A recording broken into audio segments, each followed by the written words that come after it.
2019 should be the year when the world takes stock of a forgotten war, Yemen, the poorest Arab nation, disintegrating under a civil war and crushing blockades. Devastated by years of fighting, unbrokered ceasefire has finally brought hope for the battered nation, but without a political resolution. A peace could be still a distant dream. Here's more. On the verge of a famine, peace has eluded Yemen until this happened. A UN-brokered ceasefire deal between the pro-government forces and the Houthi rebels has come as a ray of hope for Yemen now. Yemen's port city of Hodeidah is witnessing a fragile calm after 4 years of civil war. We are living in a very tragic condition, so we want the UN, the parties and the government to ally together to help the people of Hodeidah.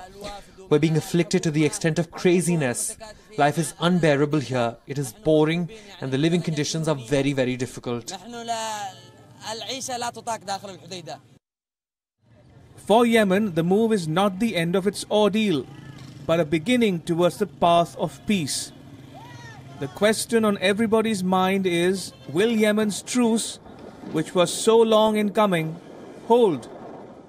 The truce calls on both sides to withdraw from city and its outskirts, and a joint committee led by UN officers will oversee the ceasefire and the redeployment of forces.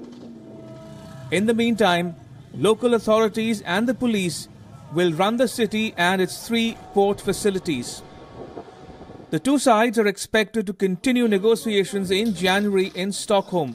Experts say that the period in the run-up to the January meeting is extremely crucial for war-torn Yemen, since it would be a period of confidence-building exercises between the two parties. If they deliver on their promises, that could clear the decks for talks in the near future. What is interesting is that the agreement between the two parties came about as a result of humanitarian, not political considerations. The main consideration was that Yemen was facing a famine which required to be dealt with urgently, and a ceasefire was necessary to enable relief measures, including provision of food supplies to scarcity-hit areas. Therefore, it remains to be seen to what extent the two parties will work together. We are here today to condemn the continuous violation of agreements by the enemy and the incessant mobilization and continuous aggression despite the presence of the UN committee. Despite the first steps to prove our goodwill and build trust, we have been met with an escalation yesterday. More troops have been deployed and there has been attempts to take over new areas. However, there are reports claiming that although large amounts of food aid is reaching the country, much of it is being blocked or diverted by both warring parties to meet the needs of their respective fighters and supporters. I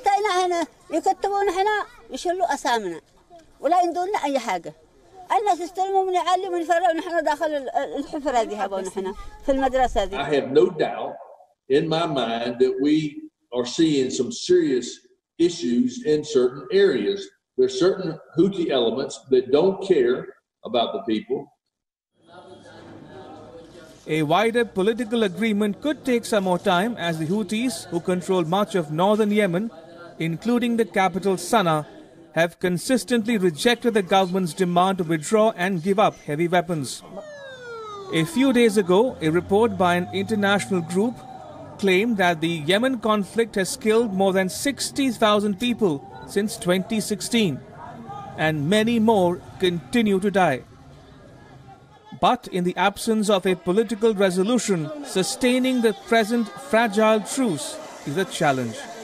Bureau Report, Wion, World is One.